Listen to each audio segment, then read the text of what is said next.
Bonjour à tous et bienvenue sur le plateau de Vivons Mieux, l'émission qui chaque semaine vous donne des petites astuces pour améliorer votre quotidien. Le Qigong, le Feng Shui, ça vous dit quelque chose? Sinon, pas d'inquiétude. Ces deux techniques au service du bien-être n'auront plus de secret pour vous. Nous allons tout vous dire sur comment les adapter à votre quotidien. Au programme de cette émission, nous nous intéresserons aux employés qui gèrent leur stress sur leur lieu de travail.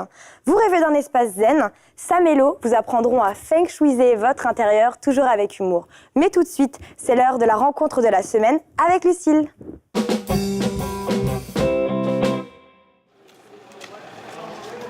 Cette semaine, je suis partie à la rencontre de Qi Wen, ambassadrice de la culture chinoise en France. Je suis actuellement devant son centre à Paris, l'Étang du Corps. Elle donne des cours et des stages de Tai Chi et de Qigong. Je vais suivre un cours de Qigong avec elle maintenant. Suivez-moi.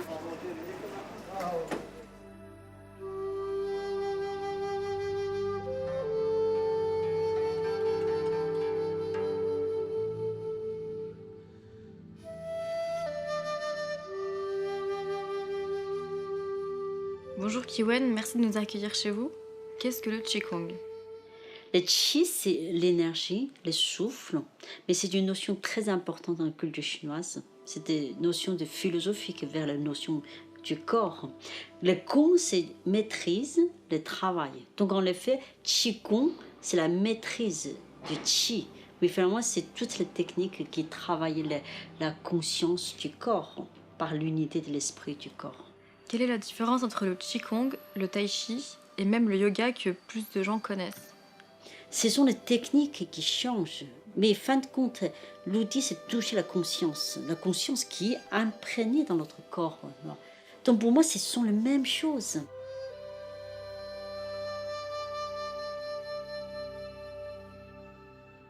Je pratique depuis à peu près 3 ans. Il y a beaucoup d'éléments que j'arrive à corréler avec les autres philosophies de pratique orientale. Le Qigong, c'est un travail en mouvement. Ça ressemble plus à la vie réelle. Dans le cas de Qi Wen, elle est plus que juste une enseignante. Je pense qu'elle transmet. Si vous avez vu tout à l'heure le cours, je trouve que c'est unique. Si l'individu ne change pas, on ne peut pas changer à l'extérieur. Et puis on a trop tendance tout vraiment référencer à l'extérieur. On l'a oublié nous-mêmes. Il y a trop de surcharge des informations. L'être est déconnecté avec la racine, avec la culture. La société actuelle, on n'a plus la pulsion de vivre. Et la pulsion de vivre, c'est à chacun de trouver à l'intérieur de soi. Bonjour Lucille. Salut Kelly. Alors, c'est toujours un plaisir de t'avoir avec nous sur le plateau chaque semaine. Alors, qu'est-ce que tu peux nous dire de ton expérience avec Qi Wen? Déjà, Qi Wen a été très accueillante. J'ai vraiment eu de la chance d'assister à son cours parce que c'est un monument dans le milieu de la culture chinoise en France. Elle est passionnée, passionnante. Elle explique très bien. D'ailleurs, j'ai l'impression qu'elle transmet beaucoup plus qu'une pratique, mais vraiment une philosophie de vie à ses élèves. Et elle a écrit un livre, Entrer dans la pratique du Qigong. Je le conseille vraiment à tous ceux qui souhaitent pratiquer le Qigong. On y apprend toutes les bases. Donc voilà, c'est parfait. Alors c'est bon, Qi Wen, tu valides, c'est... Oui. J'accueille également Benjamin Lormé, psychosociologue. Bonjour. Bonjour. Alors en quelques mots, pouvez-vous nous expliquer un petit peu votre métier? Oui, alors j'interviens à la demande des salariés, dans des situations, on dira, de crise, de sorte à la fois identifier les problèmes auxquels ils sont confrontés, et puis dans un deuxième temps de réussir avec eux à trouver les modalités d'une résolution des problèmes. Avant de nous intéresser au monde du travail, Chen Yiré, bonjour, vous êtes professeur de Tai Chi au centre L'Étang du Corps. Bonjour. Alors pouvez-vous nous dire en quelques mots en quoi consiste le Tai Chi? Tai Chi, c'est un art martial traditionnel chinois. Nous devons pratiquer avec différents mouvements enchaînés ensemble et aussi des pratiques en deux, comme des applications martiales et aussi des armes comme des sabres, des épées, etc. Et le Tai Chi au quotidien, ça aide en quoi? Et parce qu'en faisant le Tai Chi, nous devons relâcher le corps et même l'esprit. On cherche toujours un équilibre physique et mental. C'est ça, ça nous fait du bien. Eh bien, merci Chen Yiré d'avoir été parmi nous. Lucille, je te remercie également. Je te dis à la semaine prochaine. Avec plaisir. Benjamin Lormé, donc vous qui intervenez en entreprise, vous le savez sûrement déjà, 1 Français sur 4 se déclare en situation de stress au travail. De plus en plus de travailleurs se tournent donc vers le marché du bien-être. C'est d'ailleurs le prochain sujet de notre reportage. Je vous propose de visionner. On se retrouve tout de suite après. L'idée lui est venue après un voyage en Inde. Solène Thomas, chargée de recrutement, pratique la méditation pendant les pauses déjeuner. Elle entraîne avec elle les collègues les plus motivés. J'organise des ateliers hors locaux, hors bureau, parce que je trouve que le cadre est plus neutre et vraiment propice à la détente et à l'échange sans se sentir sous l'œil de Moscou. Donc voilà, au moins on scinde vraiment les choses. Il y a le monde de l'entreprise et puis les pauses à l'heure du déjeuner où on a l'opportunité de méditer. Pendant ces pauses, justement, chacun se laisse porter par la méditation. Une pratique qui sert aussi pour le travail. On apprend vraiment à devenir maître de son corps et à ne plus subir en fait. C'est vrai que ça m'aide beaucoup à me concentrer, donc j'ai eu beaucoup d'aspects positifs sur ce point-là. L'avantage de le faire en groupe, on a toutes ces vibes qui se rejoignent et l'atmosphère est toujours différente de quand on le fait chez soi. L'inconvénient d'une méditation, c'est qu'elle est centrée sur soi et les patrons ont peur que les intérêts personnels diffèrent des intérêts de l'entreprise. On va être concentré sur ta respiration.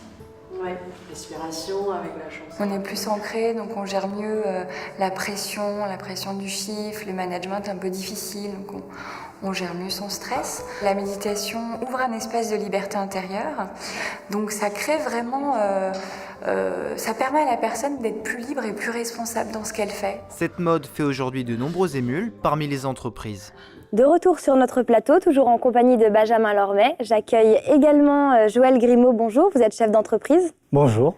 Suite à ce reportage, je me permets de vous demander, êtes-vous conscient d'un stress présent dans votre entreprise ? Oui, tout à fait, oui. À partir du moment où vous devez être performant, si vous ne voulez pas disparaître du marché, le stress va de pair avec la performance, malheureusement. En effet, en tant que chef d'entreprise, ça vous dérangerait de laisser vos employés pratiquer ce genre d'activité dans vos locaux ? Non, pourquoi pas, à partir du moment où ça peut effectivement leur permettre d'être un peu plus zen, si je peux prendre cette expression-là. Des activités intellectuelles ou sportives, c'est très bien, hein. C'est même mieux qu'une pause cigarette, je dirais même à la limite. Vous, Benjamin Lormet, qui intervenez en tant que psychosociologue en entreprise, qu'est-ce que vous en avez pensé de ce reportage ? Je trouve ça très intéressant. Effectivement, dans l'aspect curatif, mon travail se centre plutôt sur la prévention des risques plutôt que sur l'organisation. Et vous pensez que ces méthodes alternatives peuvent avoir un rôle à jouer dans le bien-être au travail ? Oui, évidemment, oui, évidemment. Après, je vous dis, je me centre essentiellement sur l'organisation du travail. La plupart des salariés sont confrontés, compte tenu justement de cette concurrence du marché, à des organisations qui deviennent un peu folles. Et moi, mon rôle, c'est d'intervenir de sorte à replacer de la cohérence, à mobiliser la créativité des salariés pour qu'ils trouvent eux-mêmes les ressources et les solutions aux problèmes auxquels ils sont confrontés. Donc, je vous propose une petite séquence pleine d'humour avant le lancement du prochain sujet. Messieurs, connaissez-vous le Feng Shui ? Non, pas vraiment. Rassurez-vous, vous n'êtes pas les seuls. Nous avons posé la question à des inconnus et notre équipe a tenu à y répondre. Tout de suite, c'est la rubrique de Sam Hello. Selon vous, qu'est-ce que le Feng Shui ? Le quoi ? Le Feng Shui. Feng Shui. Feng Shui. Alors là, je ne sais pas du tout. C'est le Yan et Yin, un truc comme ça, je pense. C'est quand on épure des choses. C'est des Japonais qui ont inventé ça. Dans un appartement, c'est une disposition spécifique des meubles pour qu'il y ait un bien-être et que les gens se sentent à l'aise dans leur environnement quotidien.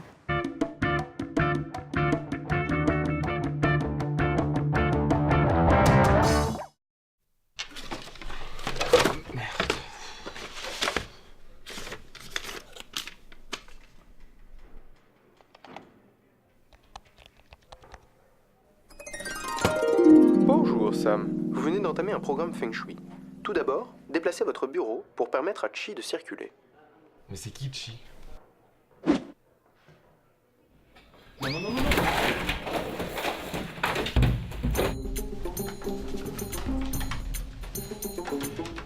La deuxième étape concerne les odeurs. Il vous faut stimuler vos sens avec des odeurs agréables et familières. Les huiles essentielles et l'encens sont de bonnes alternatives.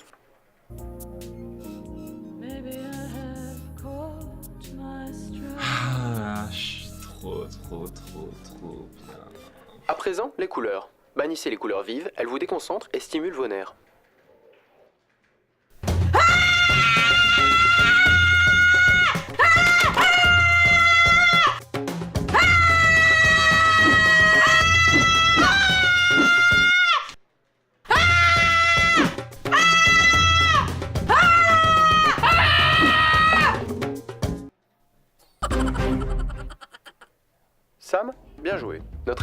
commercial a terminé l'aménagement de votre bureau pour un rendu optimal.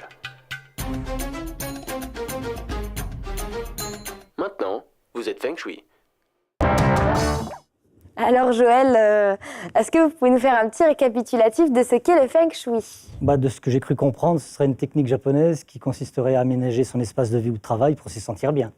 Et vous, Benjamin, que pensez-vous du Feng Shui pour vos ateliers? Moi, je trouve ça très intéressant, le fait que les employés puissent personnaliser leur espace de travail. Après, bon, là, effectivement, c'est un peu minimaliste. Les employés se retrouvent avec seulement une plante verte. Bon, c'est difficile de travailler dans ces conditions, mais je pense que c'est important de laisser cette liberté aux employés. Joël, vous laissez vos employés personnaliser leur espace de travail comme ils le souhaitent? S'ils le font la demande, oui. D'ailleurs, ils la personnalisent. Mais il y a des lieux comme la réception ou les salles de réunion où je préfère que ce soit neutre. Mais autrement, oui, il n'y a pas de problème. C'est maintenant la fin de notre émission. Merci de nous avoir suivis et merci à nos invités d'avoir été présents avec nous. Je vous retrouve la semaine prochaine au programme Le bien-être à table, tendance slow food and bio facile. Bye bye.